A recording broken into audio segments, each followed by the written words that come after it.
Hi, welcome to Planetary Calendar Astrology. We're your hosts, Ralph and Lonnie D'Amicis, the authors of the calendar, and we are here with the forecast for November of 2023. And where did 2023 go? I mean, for some people, it may seem to have dragged on and on and on and on, but for a lot of people, it just was over in an instant. And flew by.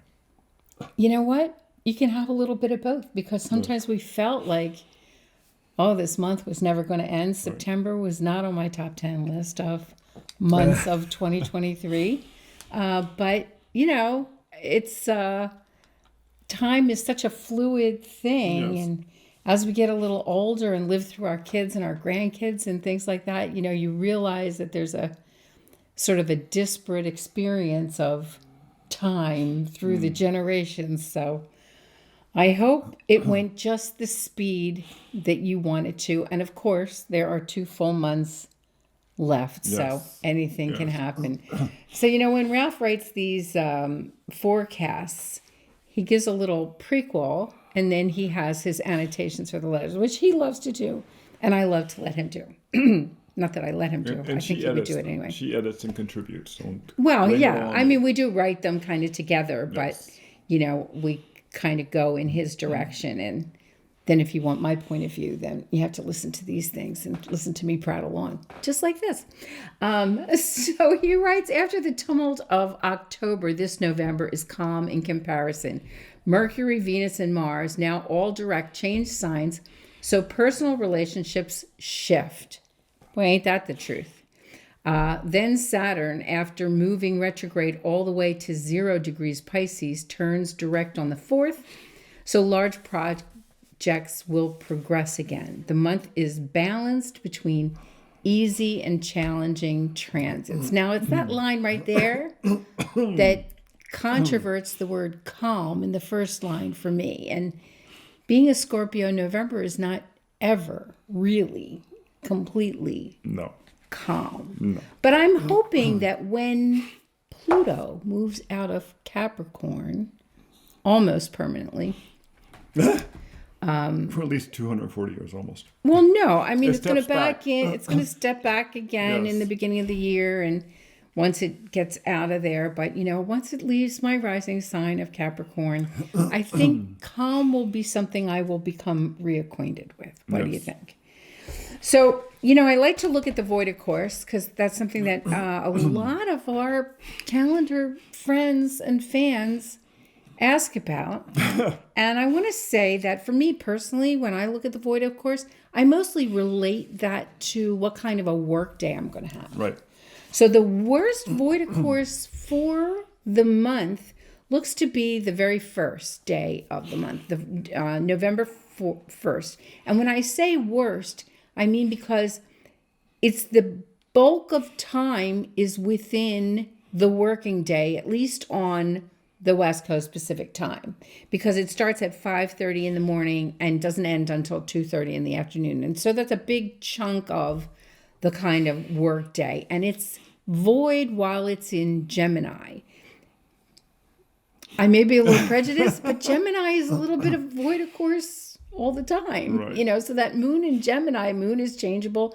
Gemini is changeable. Short Void, attention of course, span. is short attention span theater. And so, I live with Mr. Void, of course. He likes to change things all the time and do a little bit of this for 5 minutes. He can change in mid-sentence. So I'm kind of used to that energy, but I think about how it applies in my workday. So the personal life is always a little bit changeable, I think. Yes. And you just have to go with the flow with that. But, if your experience is different, drop me an email. I'd love to chat with you about the void, of course, because, we have the ancient words of the ancients that say that the void isn't truly void, of course, in rulerships of the moon or Jupiter.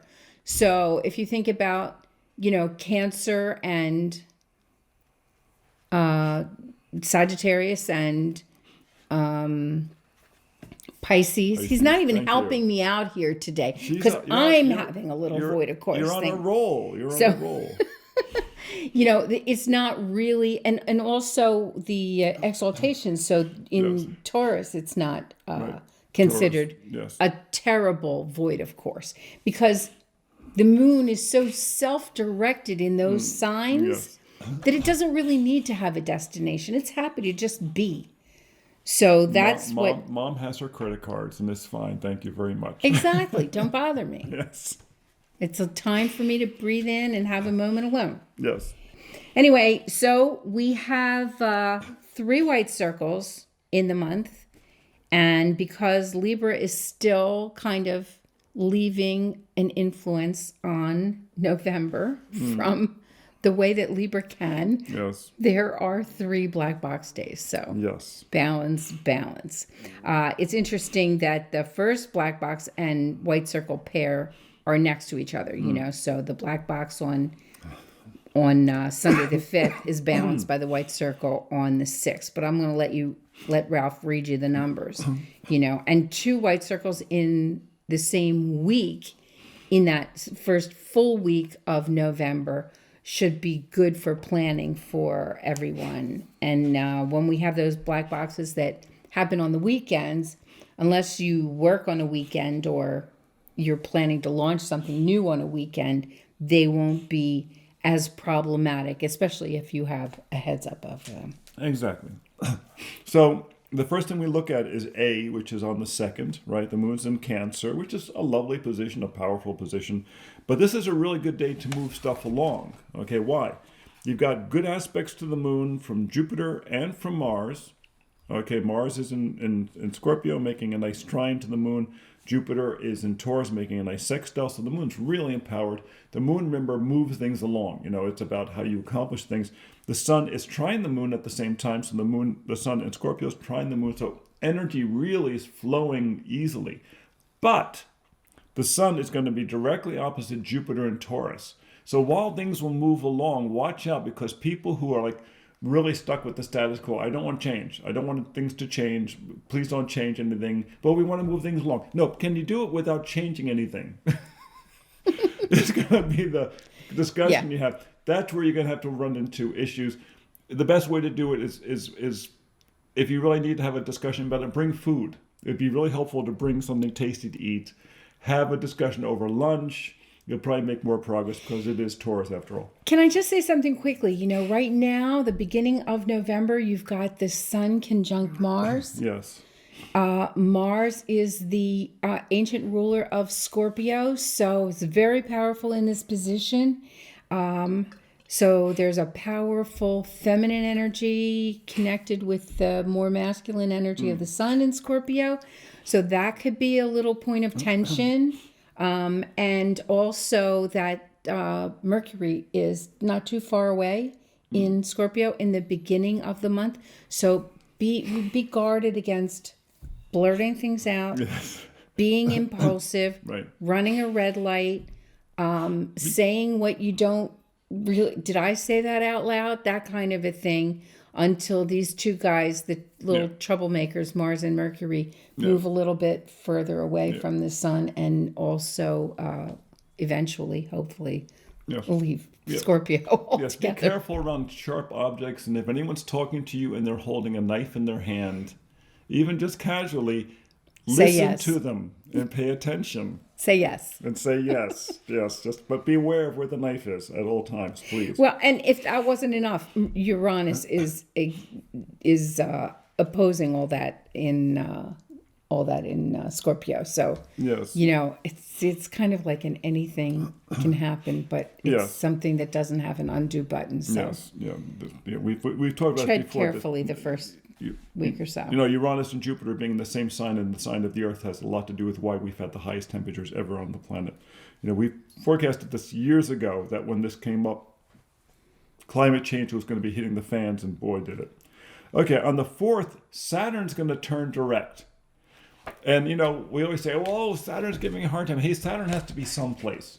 But when he's going direct, when he's been retrograde, they really stall things out. And, if you've been following the news, of course, in the House of Representatives, they've gone, how many, at the time when we're doing this, how many days where they don't have a speaker, they're completely stalled. And the Saturn, they always say that Saturn and Jupiter represent the two major parties. And these days, Saturn really represents the Republicans.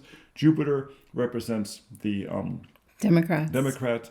Saturn is in many ways essentially a very masculine planet. Jupiter in many ways is a very feminine planet, and which one is really in favor of women's rights, who isn't these days. And Saturn's been stalled. I hate to think it's going to take all the way till the 4th of November for them to finally find a speaker, but I wouldn't put it past them at this point. But at least at this point, when Saturn goes direct, you will feel that large projects in which you have to really get people to commit things, will move forward much more easily. Okay? Of course, now we're getting toward the end of the year, so any major project will probably wait for the new year. Okay, then we got the black box on the Sunday, which you mentioned about that sea. Well, did you? Oh, I'm sorry. No, Go ahead.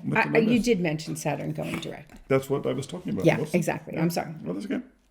See, with Saturn was retrograde. How are we supposed to tell? The moon must be 40 Aquarius. Oh, I hope not. God forbid, I hope not. On Sunday, Lonnie mentioned about the sea. It's a challenging day. The moon is square. The sun is square the moon. Mars, Uranus, and Mercury are all making challenging aspects to the sun. Try to avoid arguments on that day, don't you think? Well, and maybe you should make some time to go view the torrid meteor showers. That would be nice.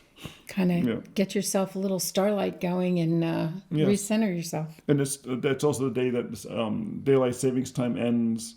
It's the third quarter of the moon. The energy is winding down. It's not an easy day. But the next day... Well, and exactly what I was talking about, that Mars, Uranus, Mercury, all these troublemakers are in hard aspects to the moon. So lay low. Yeah. It's Sunday after all. Yeah.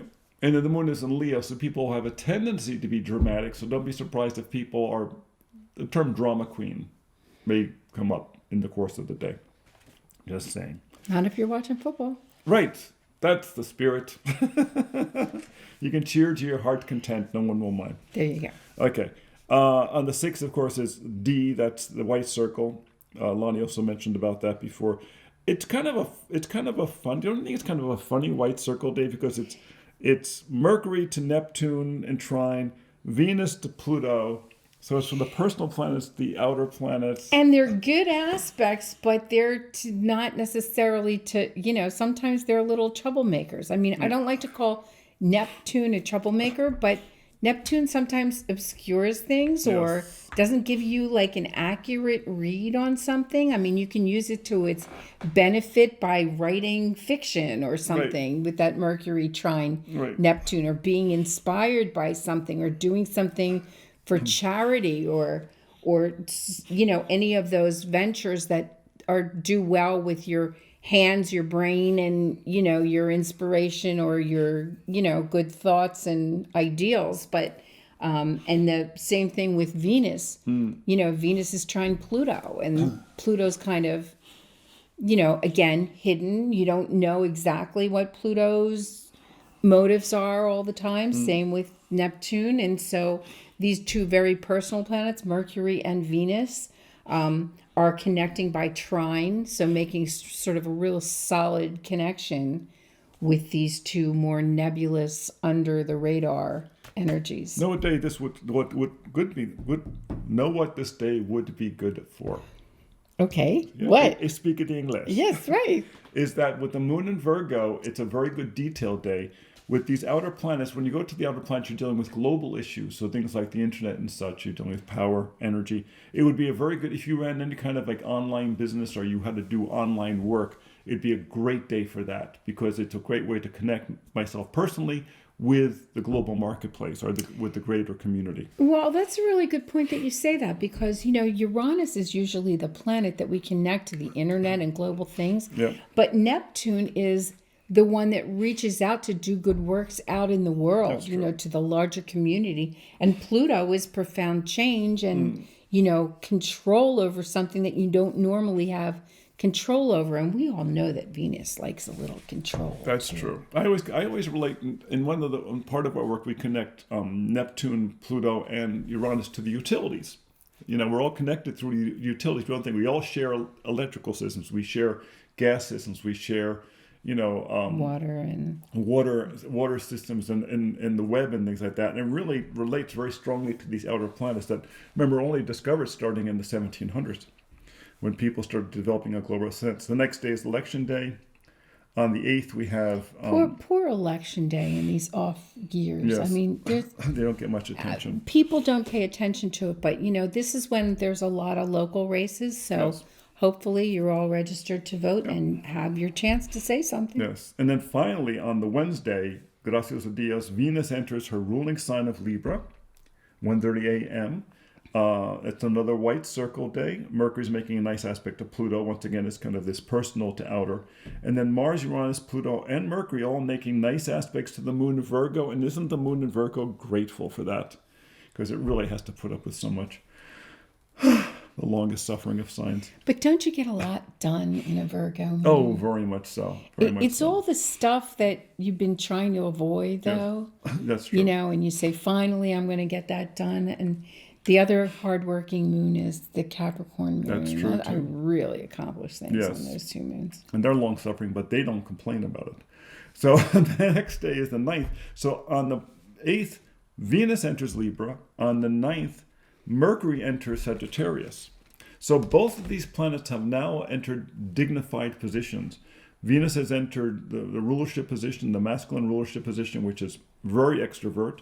Mercury has entered Sagittarius, which is the detriment position, the masculine detriment position. The thing about these positions is not whether they're good or bad. What it means is that they have a defined role.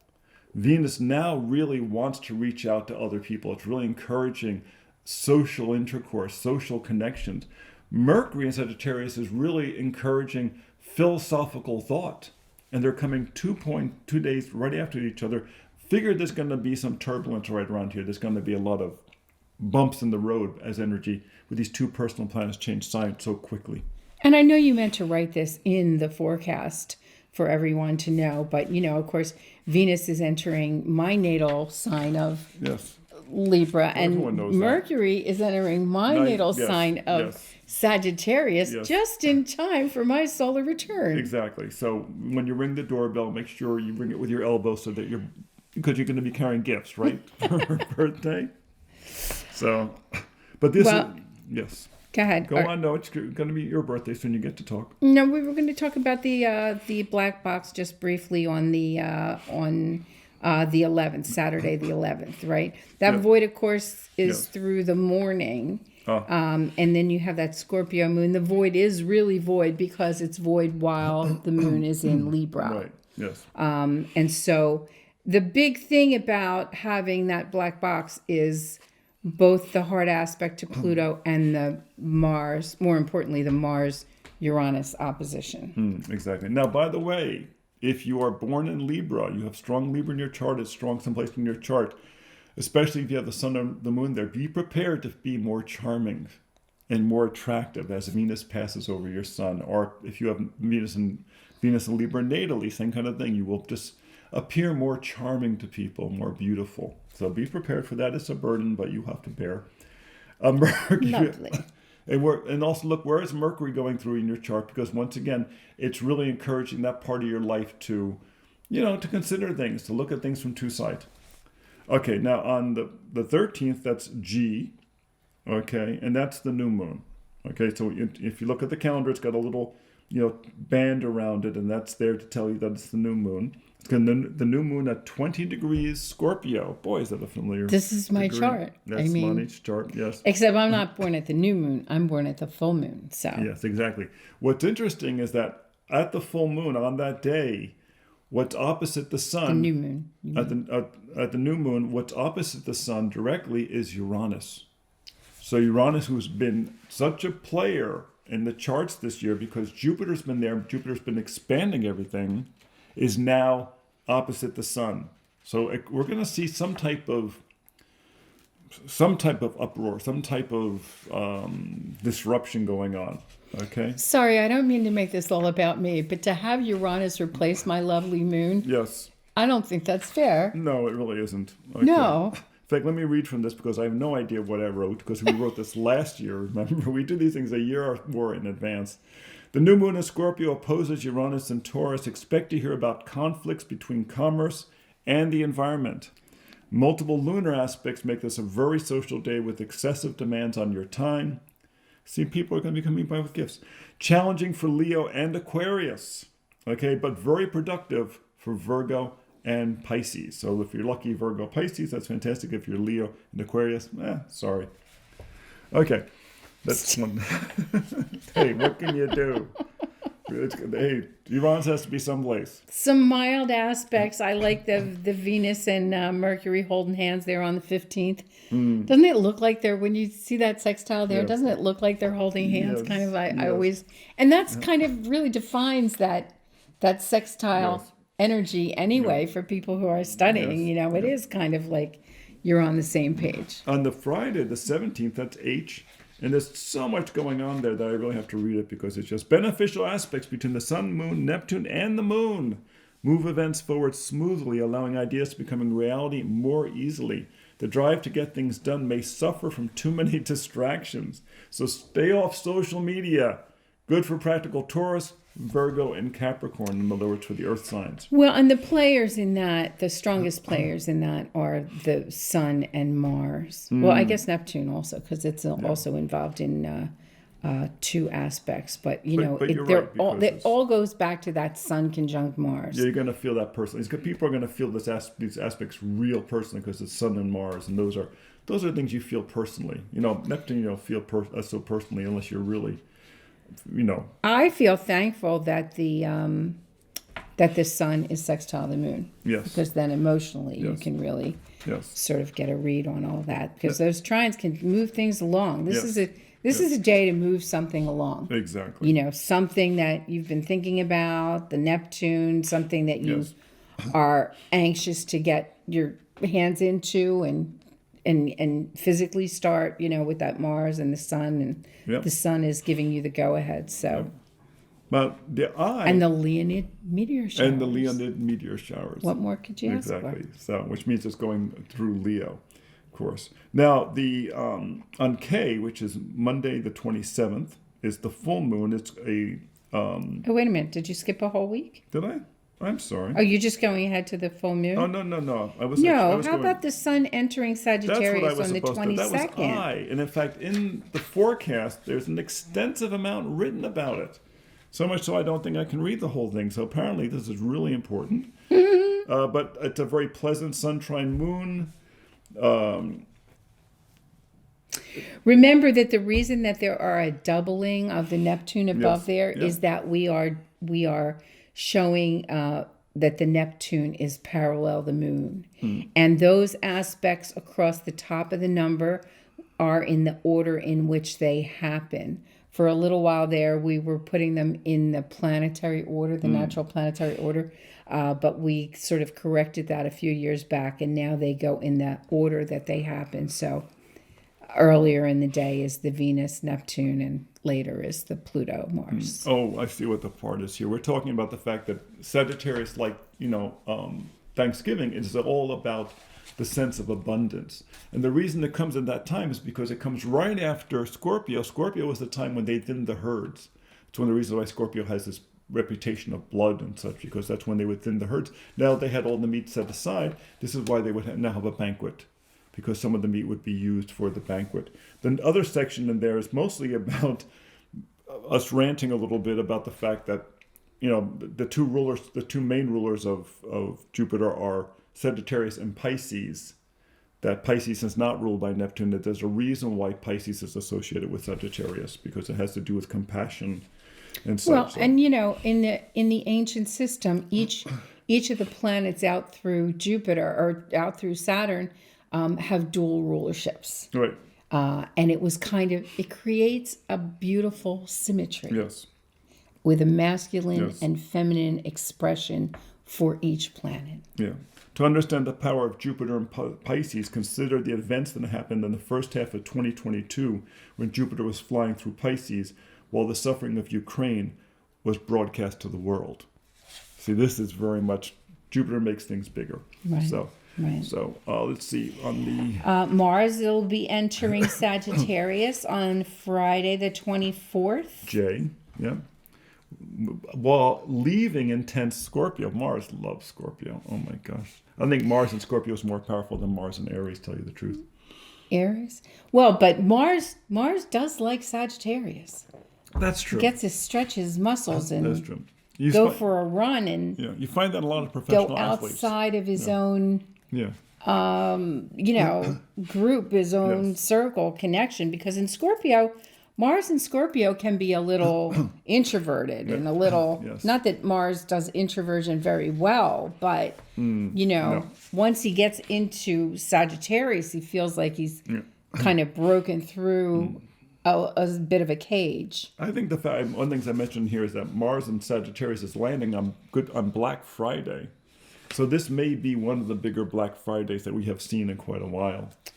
Getting out there in person, Yeah, not exactly. not Yeah, waiting exactly. for Cyber Monday. Yeah. Right. Exactly. Also, Good point. Sagittarian natives, if you're born with Sagittarius sun or it's by your rising, be aware the energy will go up during this transit. So be careful about physically overdoing it and acting impulsively. Watch out, like for instance, no running traffic lights. This is very good for all the fire signs. I have to say something real quick about traffic lights. Yes. They've picked the wrong colors. Okay. Because red doesn't make you stop. Red makes you go. Yes. Green makes Yes, you stop. Yes. It's backwards. Try that out on a cop if you Yes, run a red exactly. light and he pulls you over. Good The advice. only one that's right is yellow, because yellow Makes you think. stimulates the brain and makes you think. Do I speed up? Do I slow down? What do I do? The final letter of the month is K, which is the full moon on the 27th. The full moon takes place at 4 degrees Leo, or 4 degrees Gemini. Gemini. So 4 degrees Gemini, 4 degrees Sagittarius. What did we say about that? Wait a minute. Oh, right. What? Did I miss somebody? Sag, Gemini. Right. Yeah, right. No, Exactly. I'm yes. right. You're right. You're right. They've created a challenging T-square, which ties together the Sun, Moon, Mercury, and Neptune. Remember, if in the day planner we put the charts there. So this is so those four mutable signs will feel the pressure the most. Okay, all the four Sagittarius, Gemini, Virgo, and Pisces will really feel this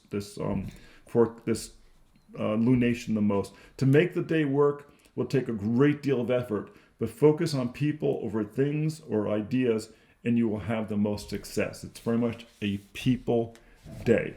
And like we said, this was an easier month in some ways than October, but it's still in Scorpio for much of the month. So, the Scorpio's never easy. Easy is relative, Yes. said the Scorpio. Exactly. Right? Yes. So remember, it's the time of year when you might want to get your new calendars, whether it's the wall calendar, the day planner, or the pockets. I like my little pocket. Yes, and the pockets come in two versions. The ones that we ship, which are a little smaller, and the ones that you can get staple bound, which you can get right through Amazon. You can get the day planner directly from Amazon as well. We did some nice improvements this year we like, and I think it's our best one so far. And there's whole kinds of forecasts in there, though I have no idea what we wrote. So we'll see. And you're seeing us on YouTube on Planetary Calendar Astrology. If you haven't subscribed yet, please hit the button and then hit the bell so that you get notifications, you don't miss anything. We're hoping that as the season calms down a little bit, we'll be able to get some new portraits out there or some new special recordings of some thoughts that come into our head that we think that we want to share with you. Yes. That's Planetary Calendar Astrology. And for the calendar, you can visit us at planetarycalendar.com. And we'll see you in December. Yep.